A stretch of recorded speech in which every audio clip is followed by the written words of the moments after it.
Everyone welcome back to another video. तो आज ये वीडियो रहेगा पेपाल रिलेटेड। तो पेपाल में जब हमें चार्जबैक आता है, उस चार्जबैक को कैसे हम लोग अपने खुद के फेवर में क्लोज करें, उसके रिगार्डिंग बात रहेगा और क्या प्रोसेस रहता है वो सारा डिस्कस करूंगा। बहुत लंबा प्रोसेस रहता है। यहाँ पे आप देख सकते हो स्क्रीनशॉट में, यहाँ पे जैसे बहुत सारे स्टेप्स है, तो ऐसे 5-6 स्टेप्स के बाद आपका चार्जबैक जो है ना वो क्लोज होता है।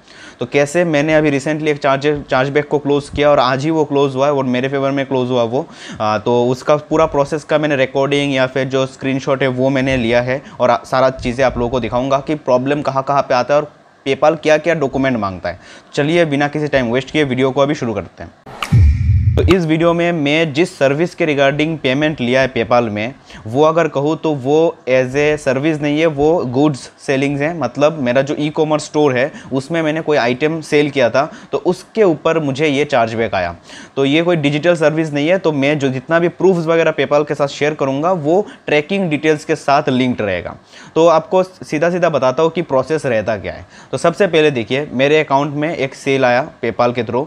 तो जैसे ही सेल आया, हमें क्या करना होता है, उस ट्रांजैक्शन डिटेल्स में जाके जो ट्रैकिंग आईडी है ना वो पेस्ट करके रखना पड़ता है पहले से। तो ऐसा करके रखते हैं तो मतलब पेपाल वो अच्छा साइन मांगता है, तो जिससे हमें प्रॉब्लम ज़्यादा नहीं आते जो होल्ड वगैरह है उनके। तो मैंने तो वो करके रख दिया था और वो जो आइटम है ना वो शिपिंग में था। तो वो जो ऑर्डर आया था मुझे, अगर एग्जैक्ट डेट बताओ तो वो 6 अप्रैल को आया था वो ऑर्डर मुझे। और 6 अप्रैल के आने के बाद मुझे थोड़ा बहुत मतलब टाइम लग जाता है डिलीवरी देने में। तो नियर अबाउट मैं मानता हूँ कि 15 डेज़ तो लगता है ये डिलीवरी देने में, और साथ में 1-2 दिन का प्रोसेसिंग टाइम। तो आप मान सकते हो 17 डेज़ में डिलीवरी हो जाता है। तो इस केस में भी यही हो रहा था, नॉर्मल चल रहा था। करीब 8-9 दिन हुआ होगा आइटम शिपिंग में जा रहा है। उसके बाद क्या हुआ, मुझे एक चार्जबैक रिसीव हुआ पेपाल में, और ये जो चार्जबैक था ये नियर अबाउट 33 समथिंग डॉलर का था, और पाउंड्स की बात करें तो 29 पाउंड का था। तो ये चार्जबैक जैसे ही मुझे रिसीव हुआ, तो पेपाल क्या करता है, हमारा जो मनी है वो डिडक्ट कर लेता है, और हमारा जो अकाउंट है पेपाल में उसमें नेगेटिव में बैलेंस शो होता है। तो वो जो नेगेटिव बैलेंस है वो अगर आप ज़्यादा दिन रख दोगे और आपका जो केस है वो अगर आपके अगेंस्ट में क्लोज हुआ, तो क्या होगा, पेपाल हो सकता है आपका अकाउंट को भी टर्मिनेट कर दे। तो ऐसा हो सकता है। तो इस कारण से हमें दूसरे ट्रांजेक्शन लेना पड़ता है, या फिर वो जो ट्रांजेक्शन है ना उसको नेगेटिव से उसको पॉजिटिव लाने के लिए हमें पेपाल से कांटेक्ट करके वो रिफंड वगैरह का केस है। मतलब बहुत झंझट है, मेरे साथ आज तक कभी नहीं हुआ।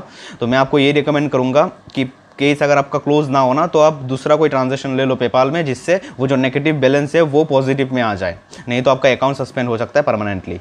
तो मेरे साथ ये हो रहा था, नेगेटिव में शो हुआ बैलेंस। उसके बाद मेरा तो नॉर्मली ट्रांजेक्शन आ रहा था, जिस कारण से वो तो पॉजिटिव हो गया, लेकिन मैं तब भी माइनस में था। मतलब माइनस मेरा हो गया था, पेपाल से डिडक्ट हो गया था पैसा। तो वो पैसा मुझे नहीं पता पेपाल बायर को दे देता है या नहीं, उसका आइडिया नहीं है। तो पैसा डिडक्ट होने के बाद हमें एक ऑप्शन आता है हमारे अकाउंट सेक्शन में, एक केस वाला ऑप्शन आता है जिसमें ओपन केस का ऑप्शन रहता है। तो वहाँ पे आपको जाना है, जाके आपको दिखेगा कि आपका कौन कौन से केसेस अभी ओपन है। तो वहाँ पे जैसे कि मेरा एक केस ओपन था, और उसका एक टाइम फ्रेम होता है। वो टाइम फ्रेम से पहले हमें डिटेल्स सबमिट करना पड़ता है। तो वो जो डिटेल्स है वो मैंने क्या किया, मैंने देखा कि बायर ने पहले क्या बताया। तो बायर ने क्यों केस फाइल किया, तो उसने ऐसा लिखा कि आइटम नॉट रिसीव। तो सबसे पहली बात, इतना जल्दी तो तुम्हें रिसीव नहीं होगा आइटम। उसके बाद बायर ने कुछ स्क्रीनशॉट यहाँ पे शेयर किया था, इमेज फाइल, और उसने ये बताया कि मुझे मतलब कॉन्टैक्ट नहीं कर पा रहा है बायर, इस कारण से उसने केस फाइल कर दिया। उसके बाद मैंने देखा कि वो जितने भी स्क्रीनशॉट दिया, स्क्रीनशॉट में जितने भी मेल आईडी है ना वो मेरे स्टोर के साथ लिंक्ड ही नहीं है, पता नहीं कहाँ का मेल आईडी है वो। तो उसने तब भी केस फाइल कर दिया। तो मैंने पेपाल को मतलब उसका रिप्लाई दिया। रिप्लाई में आप देख सकते हो क्या लिखा मैंने उसको बोला कि मेरा जो कॉन्टैक्ट डिटेल्स है, कस्टमर सपोर्ट है, वो वेबसाइट में अवेलेबल है, वहाँ से जाके आप देखो। और मैंने खुद प्रोवाइड भी किया, लेकिन वो पेपाल शो नहीं कर रहा था, जिस कारण से मैंने दोबारा मैसेज करके उसको ये बोला कि फुटर में सेक्शन में है, वहाँ से आप कॉन्टैक्ट कर सकते हो, हम लोग आंसर दे देंगे। और वैसे भी आपका प्रोडक्ट अभी ट्रांजिट में ट्रैकिंग आईडी वगैरह दे दिया मैंने कि आप ट्रैक कर सकते हो। लेकिन बायर से मुझे कोई भी रिस्पॉन्स नहीं आया, और कुछ दिन बीत गया, उसके बाद भी कोई अपडेट नहीं आ रहा था। तब मैंने क्या किया, पेपाल में जाके उस जो क्वेरी है ना उसको एस्केलेट किया। तो एस्केलेट करने से क्या होता है, मैं दूसरा मतलब बायर के साथ कांटेक्ट नहीं कर सकता। एस्केलेट जैसे करता हूँ उसके बाद पेपाल सब कुछ देखेगा। तो एस्केलेट जैसे किया, एस्केलेट में मैंने सेम चीज़ किया, वो जो ट्रैकिंग आईडी है ना वो सबमिट किया मैंने कि देखो ये जो आइटम है ना वो डिलीवर्ड वगैरह हो चुका है, ऐसा मैंने लिख के दे दिया। तो पेपाल अभी देखो क्या करना है। उसके बाद क्या हुआ, जो ऑप्शन है मैसेज करने का वो बंद हो गया। उसके बाद पेपाल से ही मुझे कॉन्टैक्ट मिलेगा, कोई भी अगर अपडेट आया ना पेपाल से आएगा। उसके बाद कुछ दिन बाद पेपाल ने ये बोला कि मुझे प्रूफ देना है फिर से। पहले मैंने सेंड कर दिया था, जब एस्केलेट हुआ था ना तो उस समय मैंने जो डिलीवरी ट्रैकिंग आईडी वगैरह है वो दे दिया था। फिर भी पेपाल ने पूछा तो मैंने क्या किया, यहाँ पे वीडियो रिकॉर्डिंग किया था उस समय मैंने, उसमें टाइम भी दिया था शायद 6 मई के अंदर मुझे देना है वो चीज़। तो मैंने क्या किया, फिर से वो जो ट्रैकिंग आईडी वगैरह है वो पेपाल को सबमिट कर दिया। और इसमें आप जो प्रोसेस वगैरह है ना वो भी देख सकते हो, मैं बैकग्राउंड में यहाँ पर रन कर रहा हूँ। तो उसमें प्रोसेस में मैंने कुछ ऐसे अलग सा एक लिंक है जिसमें कौन कौन सा डॉक्यूमेंट आप दे सकते हो ना, उसका भी एक लिंक है पेपाल का। तो वो जो लिंक है वो आपको डिस्क्रिप्शन में मिल जाएगा। तो आपके बिजनेस के हिसाब से आप एक बार चेक कर लेना कि क्या क्या चीज़ें आप सबमिट कर सकते हो पेपाल में। हालांकि मैं जो ये सबमिट किया ना इससे कोई फ़ायदा हुआ नहीं। असल में फ़ायदा क्यों नहीं हुआ वो मैं बताता हूँ।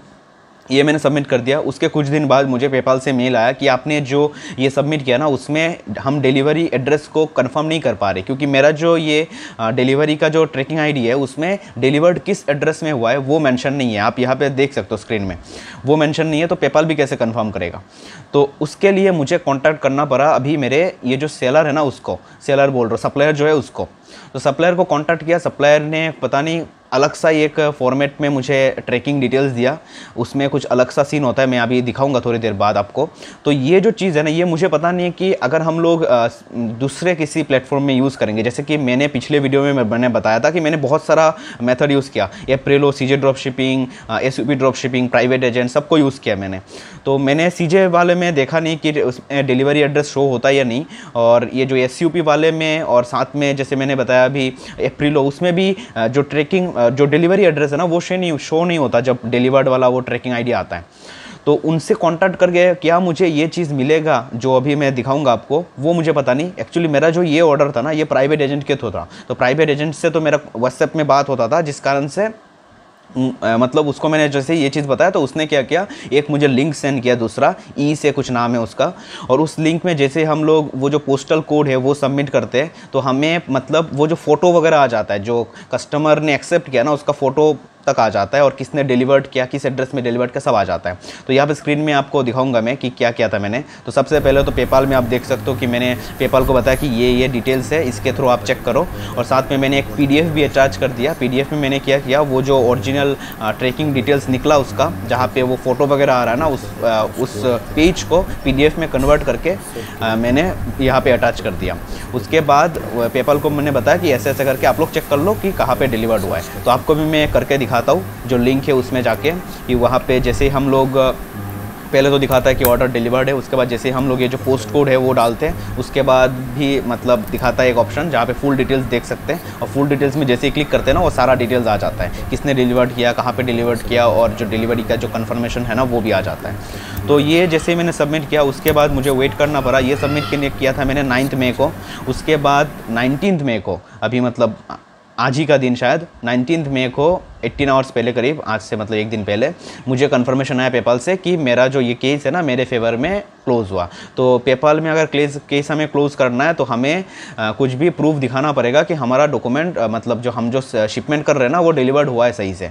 ऐसा केस मेरे साथ पहले भी हो चुका है, ऐसे तीसरा केस है मेरा ये पेपाल में, और तीनों में मेरा सेम ही चीज़ था। और तीनों में ये जो मेथड है ना, अभी आखिरी में जैसे बताया कि दूसरा एक ट्रैकिंग डिटेल्स मुझे देना पड़ा, वो नहीं देना पड़ा था, क्योंकि पहले वाले मेथड्स में जो नॉर्मली ट्रैकिंग डिटेल्स आता है उसी में वो डिलीवर्ड वाला जो एड्रेस है ना वो शो हो रहा था। क्योंकि ये जो मेरा प्रोडक्ट है ये थोड़ा अलग ही शिपिंग में जाता है, तो इसमें पता नहीं ये क्या होता है, इसमें डिलीवरी एड्रेस नहीं शो होता। तो बस यही था इस वीडियो में। और बाकी जो ये तो गुड्स रिलेटेड है, सर्विस रिलेटेड मुझे आज तक कभी चार्जबैक नहीं आया, जिस कारण से मुझे भी नहीं पता कि उसमें क्या क्या डॉक्यूमेंट वो लोग मतलब सपोर्ट करते हैं। लेकिन मुझे जहाँ तक पता है, अगर आप सर्विस कर रहे हो ना, तो जिस ईमेल आईडी से आपका पेपाल अकाउंट है और जिस ईमेल आईडी से आपका जो बायर है उसका पेपाल अकाउंट है, उन ईमेल आईडी के अंदर जो कन्वर्सेशन हो रहा है, मान लो आप ईमेल में कन्वर्सेशन कर रहे हो, अगर वो लिंक्ड है पेपाल से और उसी पेपाल के थ्रू अगर आपने ट्रांजेक्शन किया तो उसी को पेपाल मतलब ग्रांट करेगा। अगर आप वही मैं जो डॉक्यूमेंट का लिंक सेंड किया ना वो आप चेक कर लेना, उसमें बहुत सारा चीज़ें मेंशन्ड है, एक जो लिंक मैंने डिस्क्रिप्शन में दिया है उसमें, तो उसमें बहुत सारा चीज़ मेंशन है। उसी में मैंने ये पढ़ा था कि ऐसा होगा तो वो लोग ग्रांट करेंगे। ऐसे व्हाट्सएप कन्वर्सेशन या फिर इंस्टाग्राम DM में कन्वर्सेशन वो सब वो लोग ले लेंगे जब हम लोग प्रूफ मांगेंगे वो। तो ये सब चीज़ें आपको ध्यान रखना पड़ेगा। और बाकी बस यही था इस वीडियो में। हो तो नीचे डिस्कॉर्ड का लिंक दिया हुआ है डिस्क्रिप्शन में, उसमें ज्वाइन करके पूछ सकते हो कोई क्वेश्चन हो तो बस यही था इस वीडियो में। Thank you for watching and stay connected.